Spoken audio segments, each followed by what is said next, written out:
Eto. Impeachable ba talaga si Vice President Sara Duterte dahil sa 125 milyong piso na confidential funds? Bago ka maniwala sa fake news, pakinggan mo muna ang buong kwento. Una, ang 125 milyong piso. Hindi ninakaw. Hindi galing sa bulsa ng Malacanang. Galing ito sa contingent fund ng 2022 budget na inaprubahan mismo ng Kongreso. Humingi si Vice President Sara ng pondo para sa mga programa.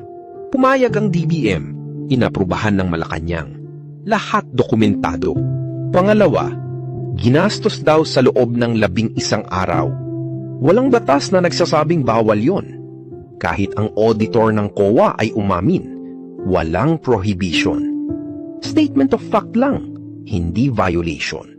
Pangatlo, ang 500 milyong piso noong 2023, inaprubahan mismo ng Kongreso sa General Appropriations Act.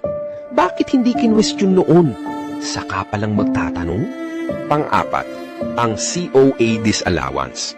Hindi pa yan pinal, may apil pa hanggang Korte Suprema. Tandaan mo, ang disallowance ay hindi conviction. Hanggat walang hatol, inosente siya. Kaya ang tanong, impeachable ba talaga? Walang ebidensya na kinuha niya ang pera. Wala pang hatol. Kaya bago ka mag-judge, intindihin mo muna ang buong kwento. I-share mo to at sundan ang page na to para sa katotohanan. Eto. Impeachable ba talaga si Vice President Sara Duterte dahil sa 125 milyong piso na confidential funds? Bago ka maniwala sa fake news, pakinggan mo muna ang buong kwento. Una, ang 125 milyong piso. Hindi ninakaw. Hindi galing sa bulsa ng Malacanang. Galing ito sa contingent fund ng 2022 budget na inaprubahan mismo ng Kongreso. Humingi si Vice President Sara ng pondo para sa mga programa. Pumayag ang DBM, inaprubahan ng Malacanang. Lahat dokumentado. Pangalawa, ginastos daw sa loob ng 11 araw. Walang batas na nagsasabing bawal yon. Kahit ang auditor ng COA ay umamin, walang prohibition.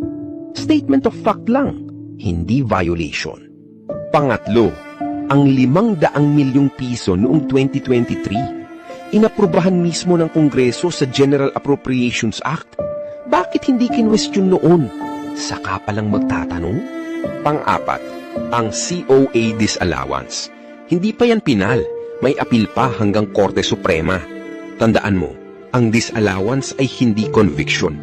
Hanggat walang hatol, inosente siya. Kaya ang tanong, impeachable ba talaga? Walang ebidensya na kinuha niya ang pera. Wala pang hatol. Kaya bago ka mag-judge, intindihin mo muna ang buong kwento. I-share mo to at sundan ang page na to para sa katotohanan.